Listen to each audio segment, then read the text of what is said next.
بسم اللہ الرحمن الرحیم والصلاة والسلام علی رسول اللہ وعلی آلہ وصحبہ اجمعین۔ معزز ناظرین و سامعین کرام، السلام علیکم ورحمۃ اللہ وبرکاتہ۔ قصائد الحجرہ النبویہ الشریفہ، القصیدہ الوتریہ البغدادیہ۔ یہ قصیدہ مبارکہ نعتیہ قصائد میں ایک انتہائی اہم اور متبرک قصیدہ ہے۔ اس کے مؤلف امام کامل ادیب فاضل ابی عبداللہ مجد الدین بن محمد بن بکر بن رشید البغدادی ہیں۔ آپ کا سال وفات 662 ہجری ہے۔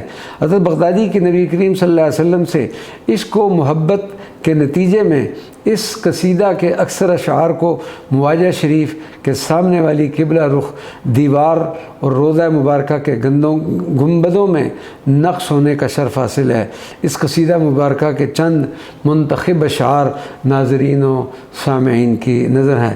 بنور رسول اللہ اشرقت الدنا ففی نورہ کل ججی و یذہب۔ رسول اللہ صلی اللہ علیہ وسلم کے نور مبارک سے دنیا روشن و منور ہوگی، بس ہر کوئی اس نور سے اور مستفید ہوتا جا رہا ہے۔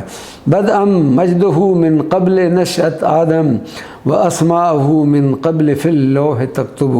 آپ صلی اللہ علیہ وسلم کی عظمت و بزرگی حضرت آدم علیہ السلام کی پیدائش سے قبل شروع ہو چکی ہے، اور آپ صلی اللہ علیہ وسلم کے اسماء مبارکہ پہلے ہی لوح محفوظ میں لکھے جا چکے ہیں۔ بجاہک ادرکنی اذا حوسب الورا فإنی علیکم ذالک اليوم احسبی۔ یا رسول اللہ صلی اللہ علیہ وسلم، آپ کو اپنے جاہ و جلال کی قسم کہ جب حساب ہونے لگے تو اس وقت آپ میری مدد فرمائیں، کیونکہ اس روز آپ صلی اللہ علیہ وسلم کے پاس ہی میرا حساب ہوگا۔